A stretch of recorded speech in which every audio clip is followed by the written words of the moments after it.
Hello नमस्कार, मैं संदीप आपका कैरियर एलिवेट के यूट्यूब चैनल में स्वागत करता हूं। आज एग्ज़ाम हुआ था भाई लैब टेक्नीशियन का, उसको सॉल्व कराने के लिए आपके सामने आए हैं। तो फर्स्ट क्वेश्चन है इसके अंदर, हाली अवार्ड किसके द्वारा दिया जाता है? तो जो हाली अवार्ड है भाई वो हरियाणा उर्दू एकेडमी के द्वारा दिया जाता है। किसके द्वारा दिया जाता है भाई? हरियाणा उर्दू एकेडमी के द्वारा। इससे आपको एक चीज़ और समझनी पड़ेगी, जो ये हाली है किसके नाम पे है भाई? ये अल्ताफ़ हुसैन हाली के नाम पे है। अल्ताफ़ हुसैन हाली के नाम पे है और इनका संबंध पानीपत से। भाई किसी पेपर में इनसे आगे भी पूछ सकता है, इस पेपर में तो सिर्फ ये पूछा है कि हरियाणा उर्दू एकेडमी मतलब किसके द्वारा हाली अवार्ड दिया जाता है। पर ये दो चार बातें जो मैं आपको बता रहा हूँ ये आपके लिए बड़ी हेल्पफुल होंगी कि हाली का पूरा नाम क्या है? उल्तेफ़ हसन हाली। और जो उल्ताफ़ हसन हाली है ये कहाँ के हैं भाई? पानीपत से बिलोंग करते हैं। नेक्स्ट क्वेश्चन की तरफ मूव करेंगे। जो नेक्स्ट क्वेश्चन है वो ये कह रहा है कि भाई भारत की जनगणना 2011 के अनुसार कौन साक्षर है? इसका मतलब ये है भाई भारत सरकार किस व्यक्ति को पढ़ा लिखा मानती है? तो इसका जो सही आंसर है वो है भाई 7 वर्ष और उससे अधिक आयु के व्यक्ति जो किसी भी भाषा को समझकर और पढ़कर लिख सकते हैं। तो इसका जो बी ऑप्शन है वो बिल्कुल सही आंसर है भाई। आगे चलेंगे थर्ड क्वेश्चन की तरफ। हरियाणा में डैश की स्थापना बाबर द्वारा हिंदुस्तान के सिंहासन को विजित करने की याद में की गई थी जब उसने 1526 में इब्राहिम लोदी को हराया। चलो यहाँ से 2-3 बातें आपके सामने कर लेते हैं। जो ये 1526 है इसे फर्स्ट बैटल ऑफ पानीपत बोला गया है भाई। इसे क्या बोला गया है? First battle of Panipat. Panipat में 3 युद्ध हुए हैं। पहला बैटल हुआ भाई 1526 में, दूसरा हुआ 1556 में और जो थर्ड बैटल है अभी आपका वह 1761 में। जो फर्स्ट युद्ध था, जो पहला युद्ध है, जो फर्स्ट बैटल है वो बाबर वर्सेस इब्राहिम लोदी, जिसमें बाबर जीत गया और लोदी हार गया। जो सेकंड बैटल है वो अकबर वर्सेस हेमू। ऑप्शन में आपको अकबर की जगह कई जगह बैरम खान मिलेगा। क्यों मिलेगा? क्योंकि अकबर का जो सेनापति था, अकबर मात्र 14 साल का था तो उनके सेनापति थे बैरम खान। तो कई जगह ये हेमू वर्सेस हेमचंद्र या हेमू भी आ सकता है। जो थर्ड बैटल है वो भाई मराठू वर्सेस अहमद शाह अब्दाली। क्या नाम है भाई? अहमद शाह अब्दाली के बीच में हुई थी। ठीक है, इसमें अकबर जीत गया था, इसमें अहमद शाह अब्दाली जीत गया था भाई। अब सवाल की तरफ आते हैं कि भाई 1526 की जीत के बाद बाबर ने क्या बनवाया था? तो पानीपत में भाई उसने काबुली बाग बनवाया था। क्या बनवाया था? काबुली बाग। ठीक है भाई, ये जो बातें मैं आपको बता रहा हूँ या आगे वाले आने वाले पेपर के लिए भी है। जैसे कल पेपर है भाई एक और, कल साफ नर्स का एग्जाम है तो उसके लिए वीडियो बड़ी हेल्पफुल होगी। आगे चलेंगे, एक सिंप्लीफिकेशन का सवाल आया हुआ है वो देखते हैं भाई इसको कैसे टैकल करना है, कैसे सोल्व करना है। क्वेश्चन है 1 2/3 divided 2/7 question mark 7 1/4 multiply 2/3 divided by 1/6। देखो इस क्वेश्चन को सोल्व करने का सबसे आसान तरीका बता रहा हूँ। जहाँ पे भी डिवाइड है उसको क्या कर दो भाई? रोटेट कर दो, रेसिप्रोकल कर दो भाई उसका।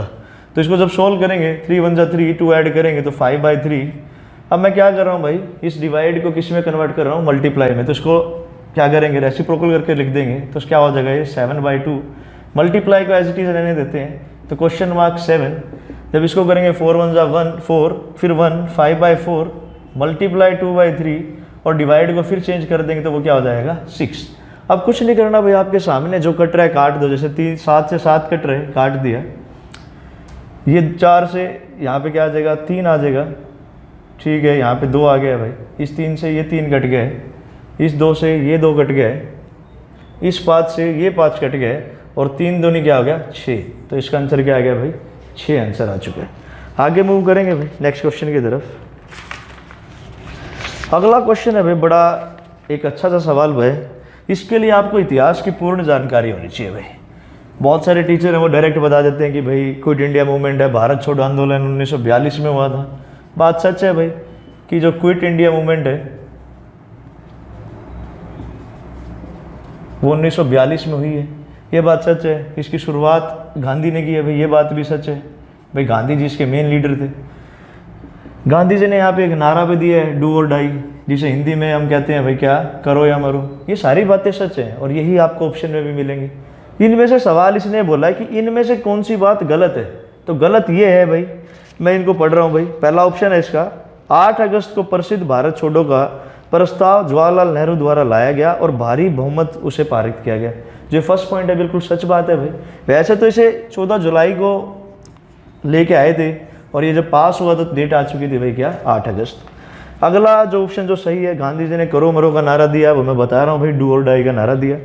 और लास्ट है, कारखानों, स्कूलों और कॉलेजों में सार्वजनिक प्रदर्शन में हड़ताल। इसका मतलब यही है क्विट इंडिया मूवमेंट की भारत भाई साथ नहीं देगा किसी भी कार्य का जो अंग्रेजों द्वारा संचालित है। तो इसमें एक बी ऑप्शन है जिसके अंदर लिखा है 10 अगस्त को महात्मा गांधी, जवाहरलाल नेहरू, सरदार पटेल, राजेंद्र प्रसाद को गिरफ्तार कर लिया गया था।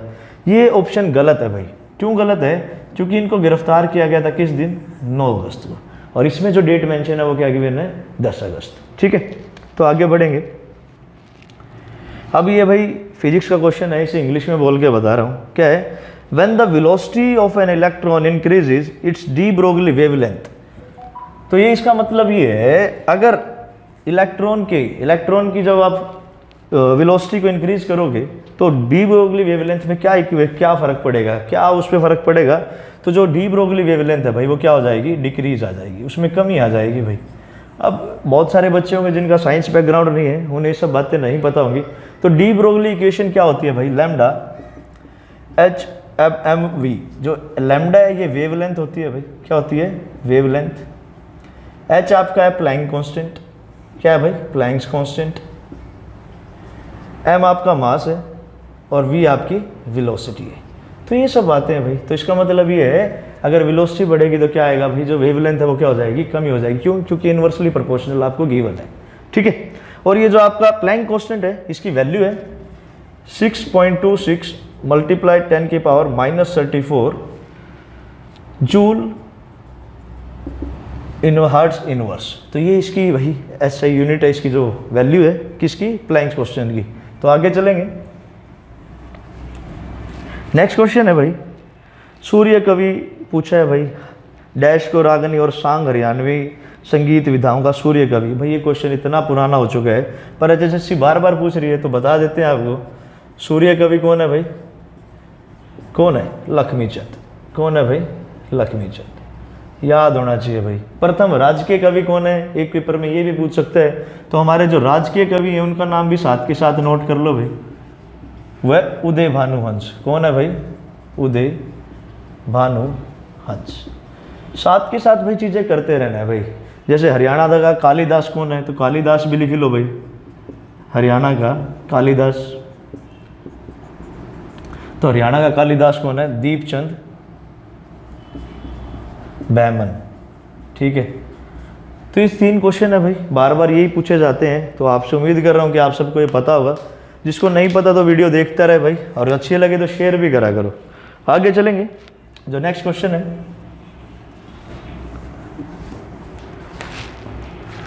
मोहम्मद गजनी ने हरियाणा के थानेसर पर कब आक्रमण किया था भाई। अब मोहम्मद गजनी का सवाल है, और मोहम्मद गजनी ने जो थानेसर पर आक्रमण किया था वो कब किया था, 1014 में भाई। आगे चलेंगे, एक और सवाल आया भाई थानेसर से, शेख चिल्ली का मकबरा। क्या है भाई सवाल, शेख चिल्ली का मकबरा। तो ये भी भाई थानेसर में स्थित है। कहाँ स्थित है ये, थानेसर में। कई जगह इसे स्थानेश्वर बोला जाएगा। अगर स्थानेश्वर थानेसर नहीं है तो कुरुक्षेत्र होगा भाई। जो भी ये ऑप्शन है ये सारे के सारे सही है, एक ही बात है। ठीक है, और शेख चिल्ली के मकबरे को क्या बोला गया, हरियाणा का ताजमहल। किसी पेपर में ये सवाल भी आ सकता है भाई, हरियाणा का ताजमहल। तो हरियाणा का ताजमहल क्या है, शेख चिल्ली का मकबरा। ये बात भी आपको पता होनी चाहिए भाई। आगे चलेंगे, अंधकार अनुकूलन समय डैश की कमी वाले लोगों में बढ़ जाता है। देखो आपको ना घुमा फिरा के सवाल दिया है, इसका जो मतलब है अंधकार अनुकूलन का, इसका मतलब है नाइट ब्लाइंडनेस। क्या मतलब है भाई इसका, नाइट ब्लाइंडनेस। और सवाल ये है कि जो नाइट ब्लाइंडनेस है किस विटामिन की कमी से होती है, तो विटामिन ए आंसर है भाई इसका। तो किसकी कमी से होती है भाई, ये ए। नेक्स्ट क्वेश्चन, कंप्यूटर का क्वेश्चन है भाई एक, कंप्यूटर के बीच में काफ़ी क्वेश्चन आए हैं। तो एक क्वेश्चन है जो आपको बता रहा हूँ भाई, dash R means of describing a file, dash R means of describing a file. तो फाइल को कैसे डिस्क्राइब करते हैं भाई? उसकी प्रॉपर्टीज से। किससे डिस्क्राइब करते हैं? उसकी प्रॉपर्टीज से। आगे चलेंगे भाई, एक बायो का सवाल है, बड़ा बेसिक सा ये भी। Dash surrounds the lung and lines of wall of थोरिक कैविटी। दोबारा बोल रहा हूँ भाई, dash surrounds the lungs and lines of wall of थोरिक कैविटी। इसमें ऑप्शन है भाई प्लूरल है, पेरिकार्डियल है, सेरिबोसल है और पेरिटोनियल है। तो जो इसका आंसर है प्लूरल। ठीक है, next question, Haryana Panchkula IT park was establish in which year? मतलब हरियाणा में पंचकुला आईटी पार्क किस वर्ष में स्थापित किया गया था? तो पंचकुला का जो आईटी पार्क है भाई वो 2008 में स्थापित किया गया था। ठीक है, आगे चलेंगे।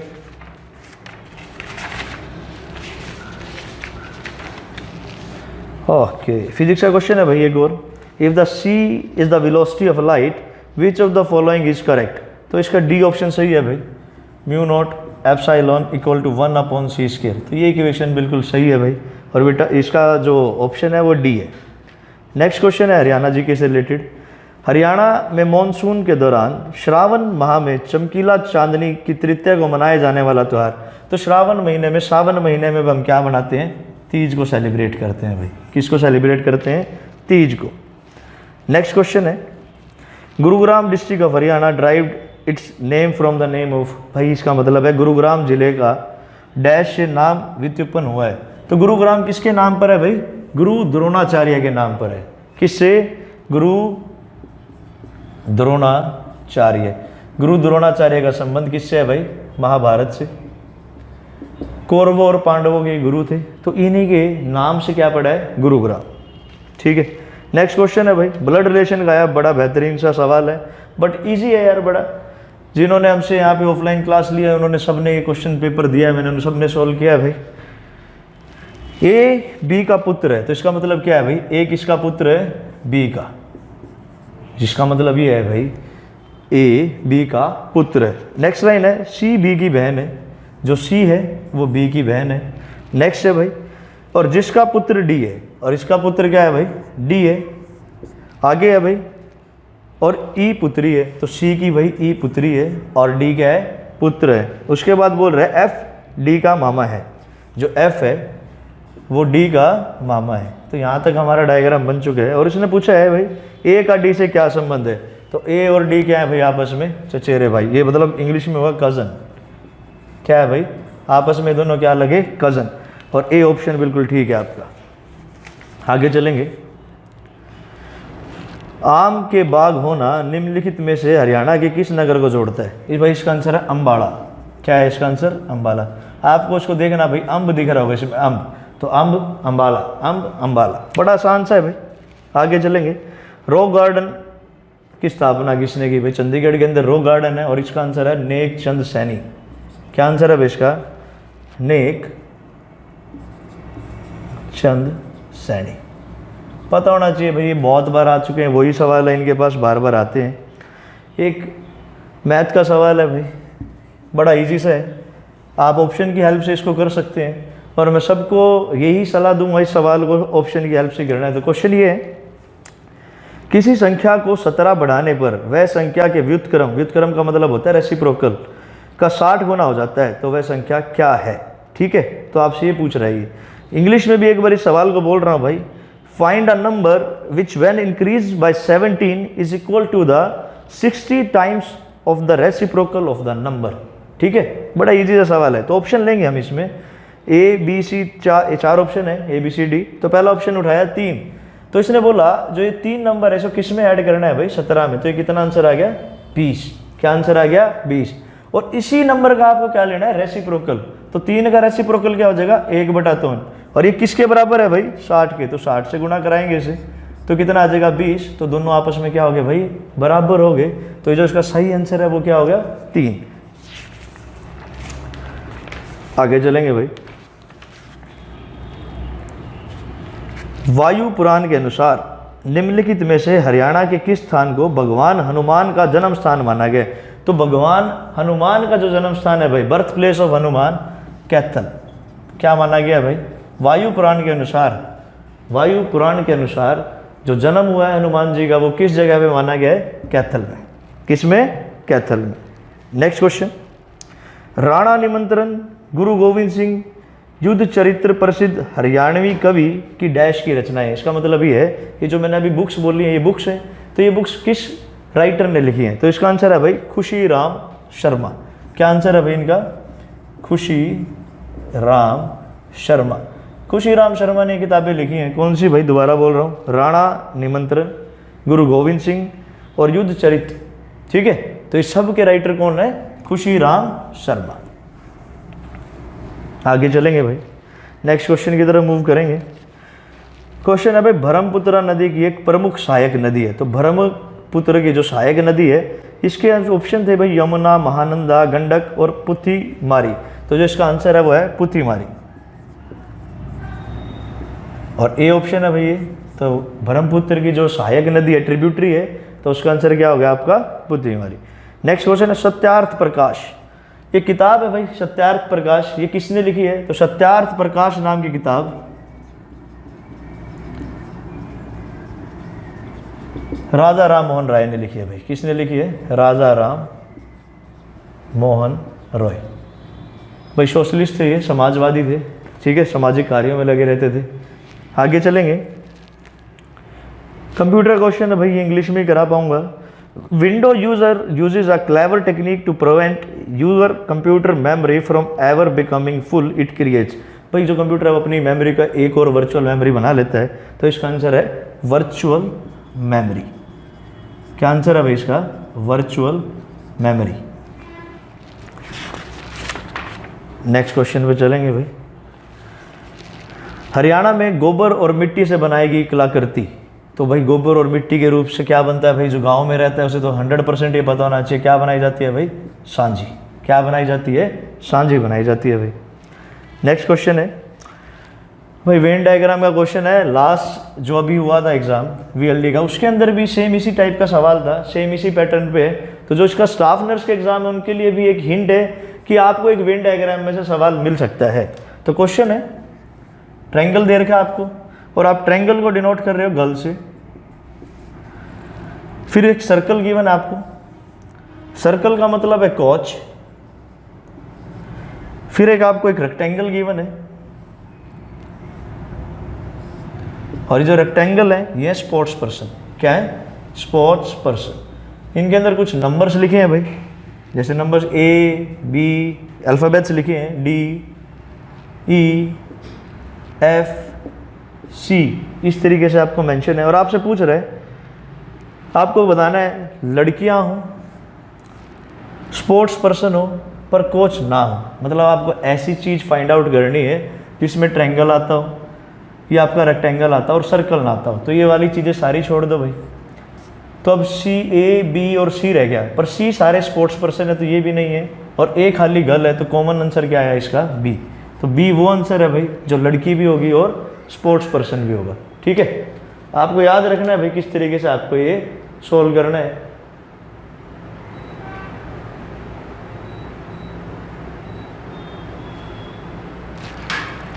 नेक्स्ट क्वेश्चन है भाई, डैश हरियाणा के सर्वाधिक समय पर सेवारत रहने वाले गवर्नर थे। भाई जिसने सबसे ज़्यादा समय हरियाणा का जो गवर्नर रहा है उनका आंसर है बी एन चक्रवर्ती। क्या आंसर है भाई इनका?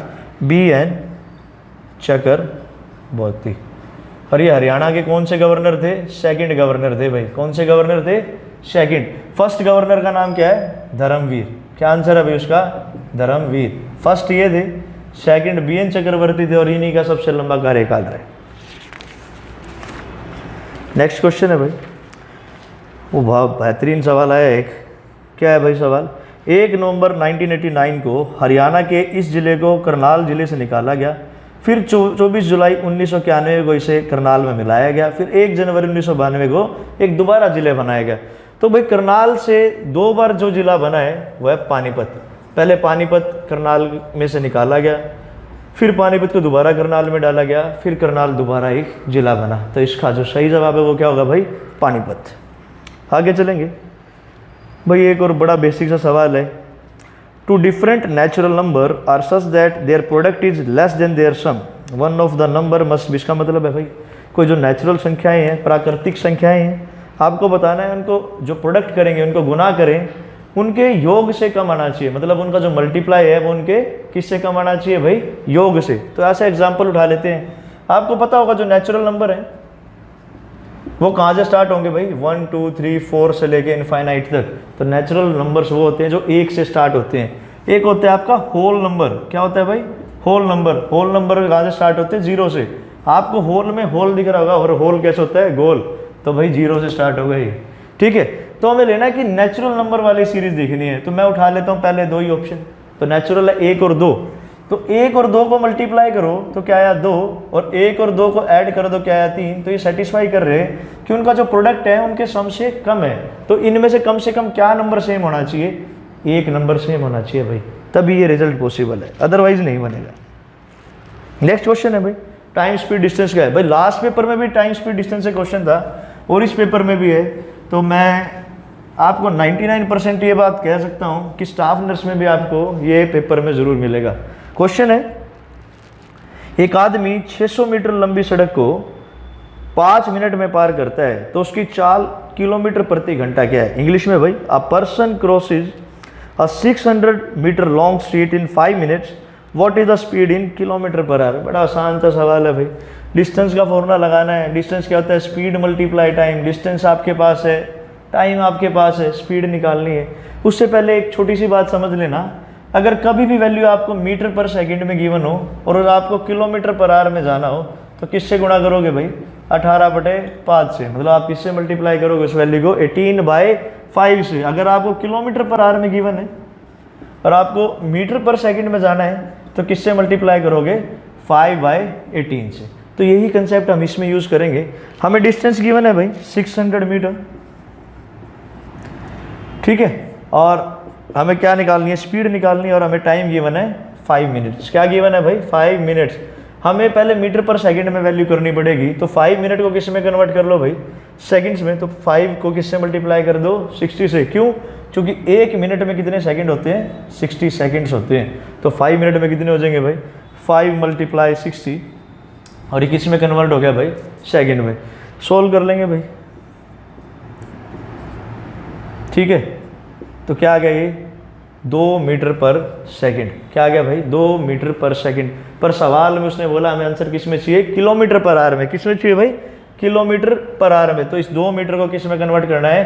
किलोमीटर पर आवर में। तो किससे मल्टीप्लाई होगा भाई? 18/5 से। तो इसको जब सोल्व करेंगे तो आंसर क्या आ जाएगा? 7.2 kilometre per our. Next question है भाई, क्वेश्चन है, डैश ने नारनौल में एक महल बनवाया था जो मुगल शासक शाहजहां का दीवान था। तो जो शाहजहां का दीवान है था उसका नाम है भाई राय मुकुंद दास। क्या नाम है उनका? राय मुकुंद दास। नारनौल के अंदर एक जो महल है इन्हीं के नाम से, राय मुकुंद दास का महल, या छतरी भी इनके नाम से, भाई छतरी बोल देते हैं, मुकुंद दास छत्ता। तो वो भाई आंसर क्या हो गया आपका? राय मुकुंद दास। और ये किसका दीवान था भाई? शाहजहां का। किसका था? शाहजहां का। नेक्स्ट क्वेश्चन आया भाई, बॉक्सिंग से रिलेटेड है, और आपको एक चीज़ याद रखनी है, हरियाणा में बॉक्सिंग का नाम आए तो कहाँ चले जाना है भाई? भिवानी में। तो सवाल है, डैश भारत के मिनी क्यूबा कहा जाता है क्योंकि उस क्षेत्र से अधिक संख्या में मुक्केबाज आते हैं। वर्ल्ड के जो अच्छे मुक्केबाज हैं, जो बॉक्सर हैं, वो क्यूबा देश से मिलते हैं, और हरियाणा के जो अच्छे बॉक्सर हैं वो कहाँ से मिलते हैं भाई? भिवानी से। कहाँ से मिलते हैं? भिवानी से। हमारे मेडलिस्ट हैं भाई कौन? विजेंद्र सिंह भी कहाँ से हैं? भिवानी से। आगे चलेंगे, भारत का राज्य चिन्ह कहाँ से लिया गया भाई? जो नेशनल एम्बलम हमारा, जिसमें हमें 4 शेर है, 3 शेर दिखते हैं कि नहीं दिखता, वो कहाँ से लिया गया है? तो ये लिया गया भाई सारनाथ में अशोक की राजधानी का सिंह। इंग्लिश में भाई lion capital of Ashok at Sarnath लिख रहा हूँ भाई। तो जो नेशनल एम्बलम हमारा कहाँ से उठाया गया है भाई? Lion capital of Ashok at Sarnath. तो ए ऑप्शन आपका सही है। नेक्स्ट क्वेश्चन है, बायो का क्वेश्चन है भाई, the main function of the dash is to carry oxygen to the cell of the body. भाई किसका ये काम होता है कि ऑक्सीजन कैरी करना है? तो भाई आरबीसी का काम होता है। किसका काम होता है? आरबीसी। आरबीसी का मतलब रेड ब्लड सेल। इनका जो लाइफ स्पैन है वो 120 का होता है भाई, 120 दिन का।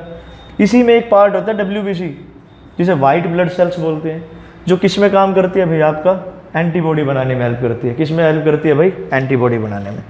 भाई ये बेसिक सी बातें हैं बायो की, आपको ये भी पता होना चाहिए। नेक्स्ट क्वेश्चन है, डैश प्रसिद्ध वस्तुकार ली कार्बोजैर द्वारा चंडीगढ़ की बनाई गई एक संरचना। आपको पता होना चाहिए चंडीगढ़ का वास्तुकार कौन है? कौन है भाई? ली कार्बोजैर। आपको पता होना चाहिए थी ये बात। तो इन्होंने भी पूछा है कि भाई चंडीगढ़ में एक प्रस्तुत मेन एक इंपॉर्टेंट है, आपने देखा होगा कैसे है, हाथ करके है भाई। जो चंडीगढ़ गया है उन्होंने देखा होगा एक हाथ करके प्रतिमा है, तो इसको बोलते हैं भाई ओपन हैंड मोन्यूमेंट। क्या बोलते हैं भाई उसको?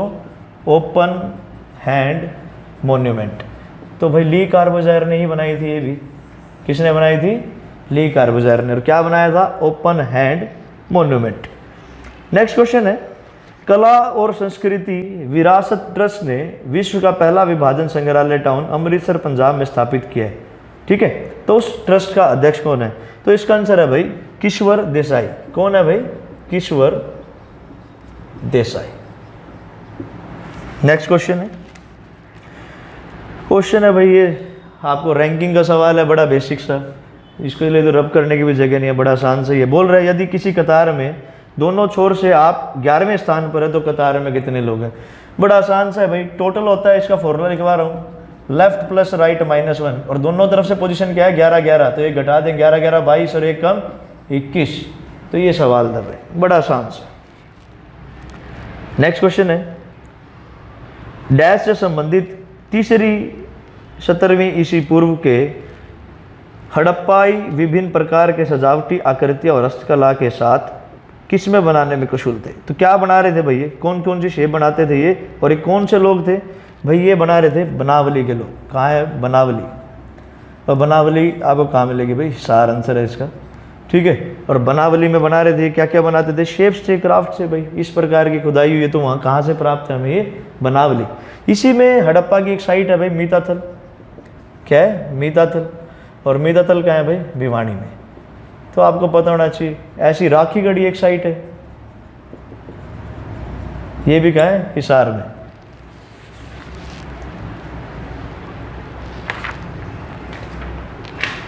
अगला क्वेश्चन है भाई, मोरनी हरियाणा के पंचकुला जिले में स्थित प्रजनन केंद्र डैश के प्रजनन केंद्र के लिए निर्मित है? तो भाई इसका आंसर है गिद्ध। क्या आंसर है भाई इसका? गिद्ध। गिद्ध प्रजनन केंद्र है कहाँ पे भाई? पंचकुला के अंदर, पिंजौर के अंदर, मोरनी के पास। नेक्स्ट क्वेश्चन, ABCDEFG एक दीवार पर बैठे हैं और सभी का मुख पूर्व दिशा है, मतलब ईस्ट की तरफ है। CD के बिल्कुल दाई ओर है, B सबसे किनारे बैठा है और उसके बगल में E है।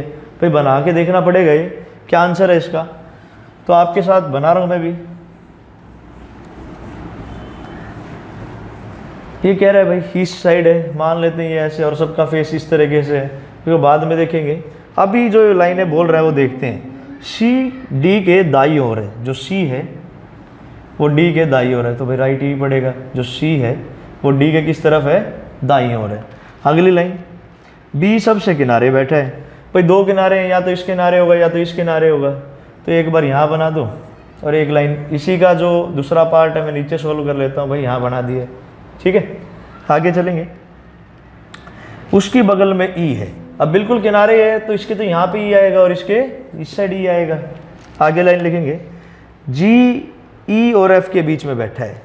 जो G है वो E और जो G है वो E और F के बीच में है, तो यहाँ पे G, यहाँ पे F, तो यहाँ पे G और यहाँ पे F। D दक्षिण छोर से तीसरे स्थान पर है। जो D है वो दक्षिण छोर से भाई पॉसिबल ही नहीं है, तो D यहाँ से तीसरे छोर पे बन सकता है, क्योंकि यहाँ पे क्या नहीं आया? A। तो आपको ये जो डायग्राम बन रहा है ऊपर वाला ये सही है, और ये जो नीचे था ये गलत है। और इसने ये पूछा है D निम्नलिखित में से किस जोड़े के बीच में बैठा है? तो D किसके बीच में बैठा है भाई? C और F के। तो जो भी ऑप्शन में CF होगा वो आपका आंसर हो जाएगा भाई। नेक्स्ट क्वेश्चन है भाई, इंग्लिश का कुछ क्वेश्चन है। और बड़े आसान सी इंग्लिश और हिंदी आई है भाई इस पेपर में, तो ध्यान देना भाई। पहला क्वेश्चन है the plane flew dash the house. Question है the plane flew dash the house. भाई घर के क्या चलता है, ऊपर चलता है, तो यहाँ पे क्या आ जाएगा, ओवर। तो फर्स्ट का आंसर क्या आ गया, ओवर। दूसरा क्वेश्चन है she cleaned the dishes dash I was sleeping. इसका मतलब है भाई वो सो रही थी जब उसने बर्तन साफ किए, तो इसका क्या आएगा, वाई। क्या आंसर आ जाएगा भाई, वाई। अगला है भाई a person who waste his money on luxury. ऐसा पर्सन जो भाई अपने पैसे कहाँ खराब करता है, लग्जरी आइटम में करता है, उसको बोलते हैं एक्स्ट्रा वेजेंट। क्या बोलते हैं उसको, एक्स्ट्रा वेजेंट। एक एरर का क्वेश्चन है भाई, तो एरर की जो लाइन है आपको लिखवा देता हूँ एक बार प्रॉपर, कि क्या आपको दे रखा है, किस पार्ट में आपको एरर ढूंढना है। पूरा है भाई क्या, to curbing the spread of violence. और ये आपका भाई क्या दे रखा है इन्होंने, ए पार्ट। इतना जो हिस्सा है वो ए पार्ट, आपको बताना है किस पार्ट में गलती है। दूसरा है अथॉरिटीज ब्रोट अंडर कर्फ्यू। ये बी पार्ट है अभी आपका सारा, ये भी बी है, मतलब पूरा का पूरा। More areas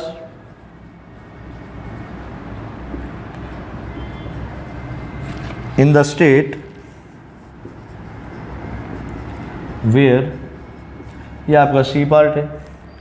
3 youths were killed, 3 youth were killed, ये आपका क्वेश्चन है। और आपको पढ़ना है to curbing the spread of violence authorities brought under curfew more areas in the state where youths were killed. अब भाई आपको दिख रहा है यहाँ पे 2, और 2 के साथ आपको आईएनजी फॉर्म दिख रही है, तो यहीं पे गलती है भाई, क्योंकि 2 के साथ हमेशा क्या आती है, वर्ब की फर्स्ट फॉर्म आती है। क्या आती है भाई, वर्ब की फर्स्ट फॉर्म। तो यहाँ पे क्या आना चाहिए था, इसकी जगह कर्बिंग की जगह क्या आना चाहिए था, कर्ब आना चाहिए था, ठीक है। तो तब ये सही हो जाता। कुछ हिंदी के क्वेश्चन है भाई, तो हिंदी का क्वेश्चन क्या है वो देख लेते हैं। बी वर्ण व्यंजन के कौन से वर्ग में आता है। जो बी वर्ण है भाई, जो आपका बा वर्ण है, जो बा वर्ण है वो आपका पा वर्ग में आता है। किस में आता है भाई, पा वर्ग में। आगे चलेंगे, एक मुहावरा है भाई हिंदी का, अंग अंग ढीला होना। बोलते हैं भाई अंग अंग ढीला हो गया भाई, तो अंग अंग ढीला होने का मतलब है थक जाना। इसका मतलब ये नहीं है भाई उसके बॉडी पार्ट ढीले हो गए, टाइट करने पड़ेंगे। इसका मतलब ये है कि वो थक चुका है। क्या हो चुका है भाई, थक चुका है। आगे है भाई इनमें से कौन सी वर्तनी शुद्ध है, और आपको कवित्री लिखना है। सारे गलत नहीं लिख के दिखाऊंगा, बट सही आंसर बता रहा हूं कि क्या है, कवित्री। तो ये कवित्री की बिल्कुल सही स्पेलिंग है भाई, वर्तनी है। और लास्ट है भाई धूमिल का वास्तविक नाम। भाई आपको ऑप्शन गिवन है, राइटर्स हैं उनका धूमिल है, ये उनका पेन नेम है। जिस व्यक्ति लिखता है तो अपना एक पेन नेम लिखता है, तो जो धूमिल नाम था वो सुदामा पांडे यूज करते हैं। क्या नाम था भाई उनका, सुदामा पांडे। तो भैया आपका एग्ज़ाम था आज का लैब टेक्नीशियन का, जो मैंने आपको सोल्व कराया है। अगर आपको अच्छा लगे तो शेयर ज़रूर करना, किसी ज़रूरतमंद तक ये वीडियो पहुंचेगी, हमें अच्छा लगेगा। जिनका एग्ज़ाम है बच्चों का, उनके लिए बड़ी हेल्पफुल है। आने वाले एग्ज़ाम को भी ध्यान में रखते हुए ये वीडियो आप तक पहुँचाइए भाई। अच्छी लगे तो ज़रूर शेयर करें। Thank you.